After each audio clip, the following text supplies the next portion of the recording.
Sziasztok! A mai felgyorsult világban, ahol gyakorlatilag már mindenki rendelkezik okos telefonnal, egyre többen elkezdtek videózni, illetve tartalmakat gyártani különböző platformokra, például a TikTokra vagy a YouTube-ra.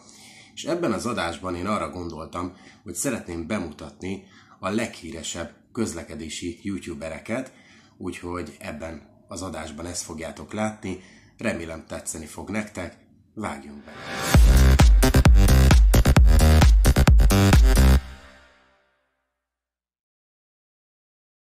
Szóval ez egyfajta riport műsor lesz, ahol meg fogtunk ismerkedni a közlekedési videósokkal, az emberi oldalukról. Szeretnék egy picikét kérdezősködni, és remélem válaszolni is fognak majd nekem.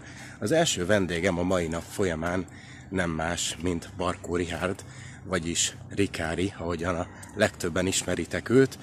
Gyakorlatilag 48 éves YouTuber, aki eredetileg közlekedésmérnök, és ha jól tudom, rengeteg helyen dolgozott, de meg fogjuk majd őt kérdezni.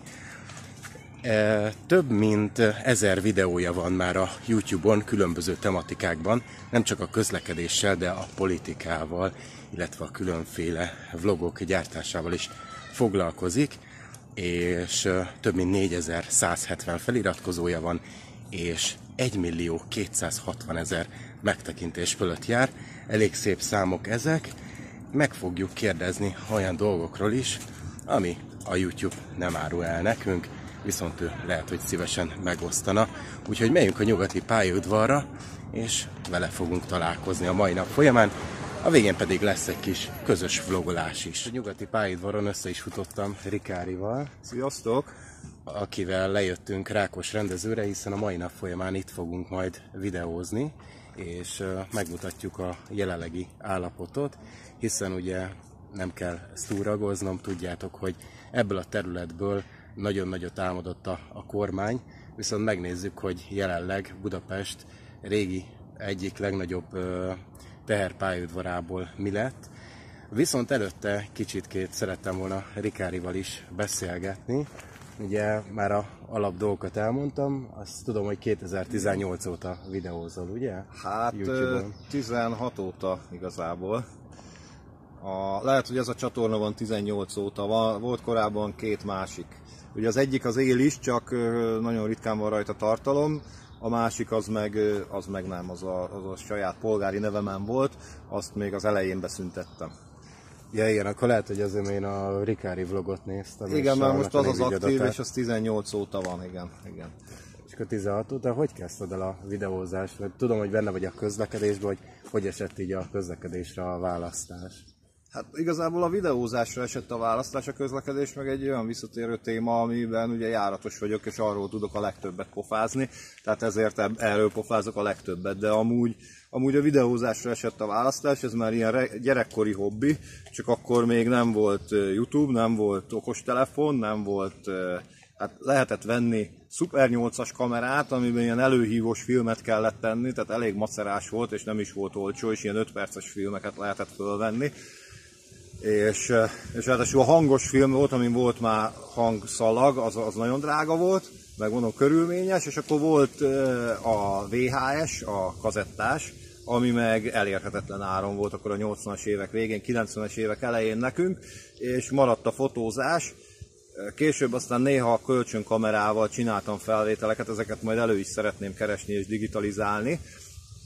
De igazából akkor vált ez ilyen nagy hobbivá, amikor elérhető voltak a különböző okos eszközök, a digitális technológia elérhető volt, elérhető áron, tehát nem csak az, hogy volt, hanem egy fizetésből meg is lehetett venni, és van hova publikálni, úgyhogy így jött ez a dolog, hogy akkor kezdjük el. Tehát akkor nem most kezdted, hanem már 16-ban, és akkor korábbról is vannak ilyen fotók, meg minden, amit digitalizálni szeretnél. Ezt néztem, hogy a Rikári vlogon először ugye így közlekedési dolgot nem is nagyon találtam, inkább ilyen autós bejelentkezések voltak. Hát igen, mert ez úgy történt, hogy a Rikári csatornán voltak a komolyabb anyagok, amiken úgy beletettem magam a vágásba, meg ilyenekbe, szerkesztésbe, több snitből voltak összerakva ilyenek, és a vlogot meg azért csináltam, hogy néha így kedvem támad, hogy csak leülök, megiszok egy kávét, vagy egy sört, vagy valamit, és akkor így dumálok valamiről, és úgy gondoltam, hogy a két dolgot szét kéne választani, és akkor így költöztem ki a Rikári vlogra, aztán úgy alakult az élet, hogy később itt lett egyre több videó, és most tulajdonképpen a közlekedési témák nagy része is ide készül. Van egy koncepció a fejemben, hogy akarom ezt szétválasztani, meg hogy élesztem fel újra a Rikári csatornát, de ez egy hosszabb távú projekt. Igen, igen. Láttam, hogy mostanában nagyon sok helyen voltál, azt hiszem Romániában is, meg... Romániában többször voltam, mert ott volt mit nézni, olyan dolgokat, amik eltűnnek, és már lehet, hogy később nem sikerül felvenni. Van is olyan anyagom, amit például tavaly felvettem Romániában, és ma már nem lehet, tehát hogy már nincs az a vonat forgalomban, meg ilyenek. Tehát te is inkább így a kordokumentumoknak a híve vagy, tehát gondolom. Hát igazából ezek személyes kötődések, tehát nem az, hogy én most itt mindent dokumentáljak, tehát nem ez a célom, hanem az, hogy vannak témák, amik érdekelnek, és ha az a téma el fog tűnni, mondjuk, mint Romániában a Malaxa motorvonat, akkor elmegyek Romániába és fölveszem. Vagy például majd most tervezünk egy moldovai utat, Transzisztriába is el szeretnénk menni, mert ha esetleg eszkalálódik a háború, aztán arra tovább megy, akkor lehet, hogy oda évtizedekig nem tudunk menni. Tehát, hogy vannak ilyen témák, amik érdekelnek, és akkor azokat, hogyha veszélybe kerülnek, akkor felveszem, amíg még lehet. Tehát igazából ennyi. Nem elsősorban a dokumentálás a lényeg, de nyilván az is megvan, tehát az inkább egy ilyen hasznos melléktermék. Ugye hát nálam sokkal szakmaibb vagy, mert azért jobb a rálátásod így a dolgokra, mert ha jól tudom, akkor közlekedésmérnök is vagy, meg dolgoztál a BKK-nál, azt hiszem forgalomszervezési? Igen, forgalomszervezés, forgalomtervezésen, és egész a közelmúltig, igen, ez a végzettségem, és a vasútnál is dolgoztam. Itt hát konkrétan Rákosrendezőn nem, de itt van a csomóponti főnökség, és ide tartoztunk, amikor az esztergomi vonalon melóztam. Hát egy szép 10-11 évet töltöttem a vasútnál, nagyon szerettem, de hát aztán másképp alakult az élet, és ma már nem vagyok vasutas. Hát akkor én úgy gondolom, hogy megyünk vlogolni, mert úgyis Rákosrendezőt választottuk, akkor te jobban ismered így a környéket, meg a vasutat, úgyhogy Rikárinak is lesz róla egy videója, amit meg tudtok majd igen. tekinteni, és megpróbáljuk bemutatni Rákosrendezőt, amennyire lehetséges. És közben elkezdjük bejárni Rákosrendezőt, először az utasforgalmi területet, itt vagyunk az 1-es vágány mellett, ugye az 1-es, 2-es és 3-as vágány használható, 3 vágányt használnak gyakorlatilag a mai nap folyamán, de régebben sokkal több is volt, és sokkal több vágányon engedték át a vonatokat, most viszont hát elég ennyi is, reméljük, hogy ezért kezdeni fognak vele valamit. Itt van a régi felvételi épület, vagyis állomás épület, ahol régebben jegypénztár, illetve büffé is üzemelt. Látjátok már, hogy nagyon romos állapotban van, úgyhogy hát bontásra ítéltetett sajnos.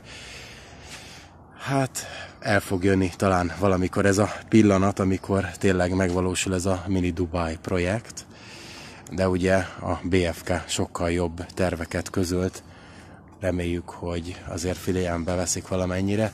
Látjátok, hogy be vannak deszkázva már itt a ajtók, ablakok, hiszen gondolom már ki is van törve jó néhány belőle, valamint ugye innen indulnak Vác irányába a vonatok, és a 3-ast általában az esztergomi zónázó szokta használni. Itt van a csomóponti főnökség, valamint ugye a tolatást végzőknek a állomásozási helye, és ugye ott is voltak még bőven vágányok, emlékeztek, korábban bejártuk Andrissal, amennyire tudtuk, valamint ugye itt tárolják általában a magángépeket. Ennyit tudok róla így nagyjából megmutatni, amit ti is tudtok. Most viszont járjuk be és nézzük meg, hogy milyen pusztulat jellemzi manapság Rákosrendezőt.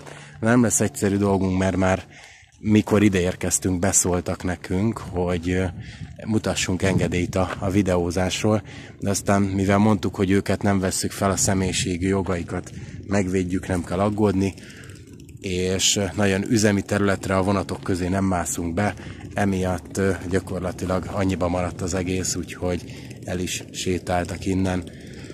Reméljük, hogy ebből nem lesz probléma. Ezt láthatjátok már Rikárit is filmezni, készít itt a felvételeket, ugye vele együtt fogjuk bejárni, ahogy ezt el is mondtam pár perccel ezelőtt, és megnézzük a fontosabb helyszíneket. És elérkezünk az útátjáróhoz, ahol gyakorlatilag a Karos sorompó akár 42 percig is zárva tartható, legalábbis én így tudom a legutóbbi információk szerint, de azért megnézzük. Na most már csak 34 percig, úgyhogy javult itt a helyzet, de általában majdnem mindig lent van, és vannak emberek, akiket nem érdekel. Biciklivel, gyalog, mindennel átmennek, amivel csak tudnak.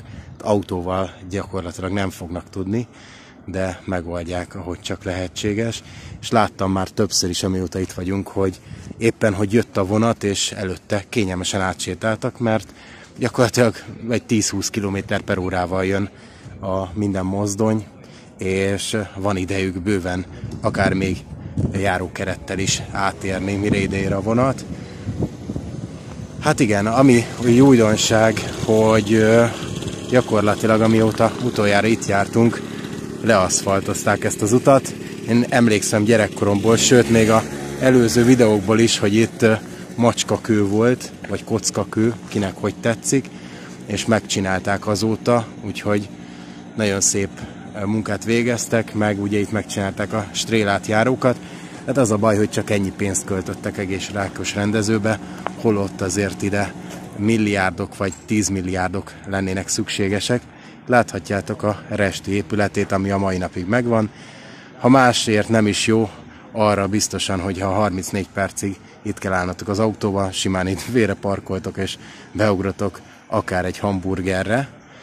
És láthatjátok, hogy lesz itt valami vágányzár is egész szeptemberben, amikor Rákospalota Újpesttől indulnak majd a vonatok. Fölsétáltunk ki igazából a Tatai úton egészen ide a Tahi utcáig, itt fogunk majd bemenni.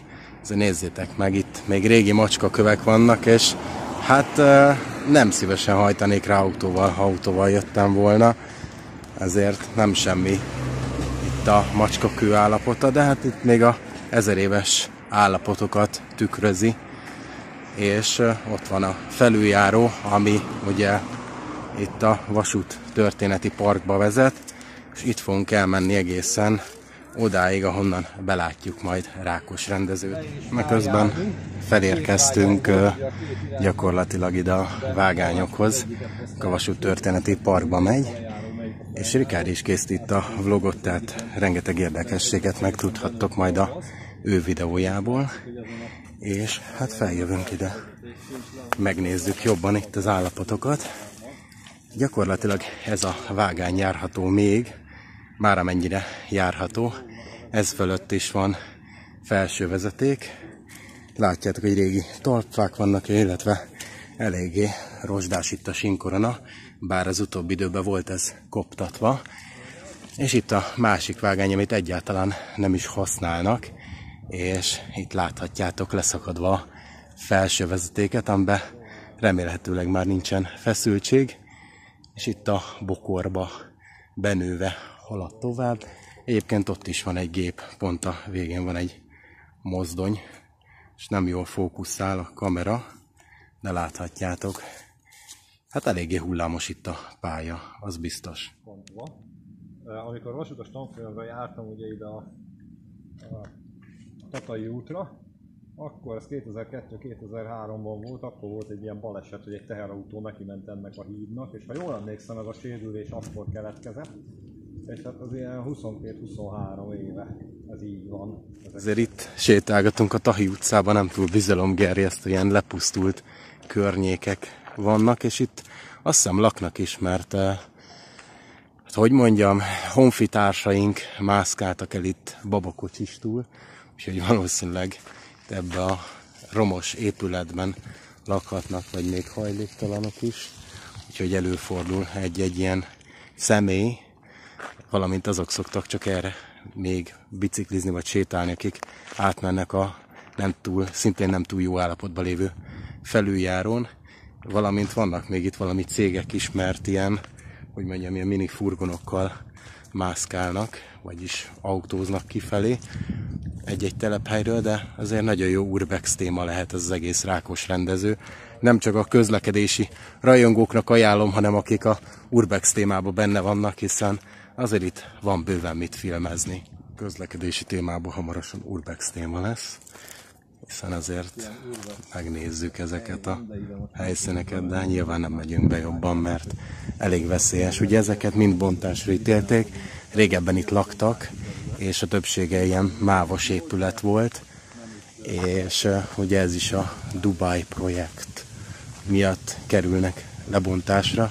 Rengeteg itt az illegális szemét, az biztos, és itt nagyon sok munkájuk lesz, hát gondolom idáig még nem jutottak el. Itt vagyunk egy régi vasúti felüljárónak, hídnak a maradványainál, és hát szépen haladunk még jobban befelé, hiszen itt van velünk szembe a felüljáró. Háttérben éppen egy Z72-es Flirt halad, és hát megyünk befelé itt a felüljáró mellett, és megnézzük az állapotokat. Azért itt rengeteg házat, épületet elbontottak, és hát rengeteg szemét is maradt hátra, ahol eddig is láthattátok. És ugye itt vigyázni kell, mert ezek forgalmi vágányok, de vannak még ilyen vágánymaradványok. Itt van például egy sínszál, amit el is van vágva, és itt van ez a vas telep. Rengetegen hozzák be a vasaikat, és ha megnézitek, akkor ugye Bokor rengeteg vágány benőtt. Igen, innen ettől már van forgalom, úgyhogy ittentől már nem megyünk beljebb. Szólt is Rikári is, de itt még nincsen forgalom, úgyhogy ezt még innen megmutatom. Tovább meg nem megyünk be, mert elég sűrű járnak a vonatok. Jön egy Metropolitan pont.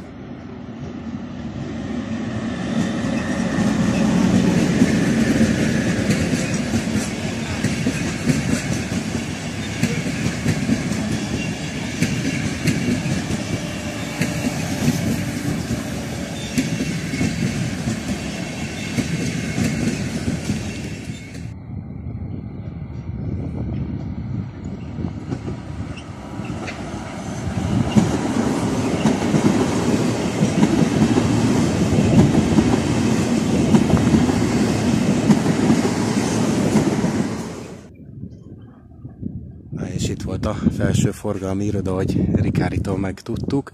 Korábban jártam itt ugye Andrissal, hogyha emlékeztek arra a videóra, és akkor sem lehetett már ugye itt lemenni, ez már le volt zárva, ez a része, és el kellett menni a végéig, és ott a régi vágányokon kellett átvergődni magunkat. Ugye utóbbi jó pár évben hajléktalanok költöztek oda be, úgyhogy gondolom ezzel is elbontották. Az igen. Biciklivel mászik át a fúszer, és közben jön a kis. Azért nem lett volna szép találkozás ezt lefilmezni. Nem semmi. Azért egy ekkora vassal találkozni. Mert ugye lusták feljönni a felüljáróra. Azért láthatjátok, hogy van itt eléggé rozsdás felsővezetéktartó oszlop, és még munkavezeték is van, bár sok helyen hiányzik. Szóval megtudhattuk, nagyon sokat elloptak. A vágányok pedig nem is látszanak itt a dzsungelben, mert annyira benőtte az egészet, hogy gyakorlatilag a fák fölött vezet a semmi fölött igazából ez a felsővezeték hálózat. Eléggé durva, hogy Budapestnek szinte majdnem, hogy a belvárosi részén vagyunk, és egy ilyen hatalmas, elhagyatott dzsungel található itt. Eléggé horrorisztikusak ezek az állapotok, de hát hogyha eltűnne az emberiség a világból, akkor mindenhol ez lenne a jellemző. Úgyhogy igen, elég furcsa látvány. Na és 74-es trollibusszal gyakorlatilag lejöttünk vissza ide a Teleki Blanka utcáig, és mindjárt bemegyünk Rákos rendezőhöz. Ami érdekesség, ugye itt a Szeged úti felüljáró, ami eredetileg folytatódott volna tovább, és ez ívelt volna át Rákos-rendező fölött. Egy elég hosszú felüljáró lett volna, és valahol talán a Rejter Ferenc utcánál lett volna a vége, ahol először sétálgattunk a videóban, de hát ugye mivel nem valósult meg, és ma mostani terveket is elvetették, ki tudja, hogy ezt a részét meg fogják tartani a Mini Dubai projektnek, addig gyakorlatilag csak az M3-as autópályára lehet ráhaladni innen a Szegedi útról a Nagy Lajos Király útja felől. Közben visszaértünk gyakorlatilag Rákos-rendezőre, csak a másik oldalról, úgyhogy megkerültük úgy a sorompót, hogy nem kellett kivárni a 42 percet, vagyis 34-et, és ugye láthatjátok, hogy itt vannak a régi vágányok, amik már az enyészeté, hiszen ezen már semmilyen gép nem fog eljönni, valamint ugye itt van a pótlóbusznak a megállóhelye, ami esténként biztosít egy le- és felszállást. Hát nem tudom, hogy van-e olyan ember, aki ide jönne az éjszaka közepén autóbusszal. Nem hiszem, hogy valami sok ember lenne, de azért láthatjátok a menetrendet. S70, 71, illetve S72. De Angyalföld felé megy az S72, illetve nyugati felé 10 perc alatt ér el a S70-es. Viszont innen meg is köszönjük a figyelmet. Egyébként a hosszabb anyagra vágytok, akkor a Rikárinak a videóját ajánlom, amit majd ha kijön, akkor ide a jobb sarokba be fogok nektek linkelni, kattintsatok rá és nézzétek meg, hiszen rengeteg információval van ellátva, nagyon sok mindent tud innen Rákos-rendezőről, és még én is meglepődtem, hogy olyan dolgokat mondott, amikről fogalmam nem volt. Úgyhogy egy élmény volt vele videózni, remélem nektek is tetszett ez az új sorozat, és ha igen, akkor fejezzétek ki egy lájkkal, iratkozzatok fel a csatornára, enyémére is, meg Rikáriéra is, hogyha még nem tettétek volna meg. Találkozunk legközelebb is, egy újabb vendéget fogok nektek hozni, egy újabb videóssal fogok videózni. Innen megköszönöm a figyelmet, sziasztok!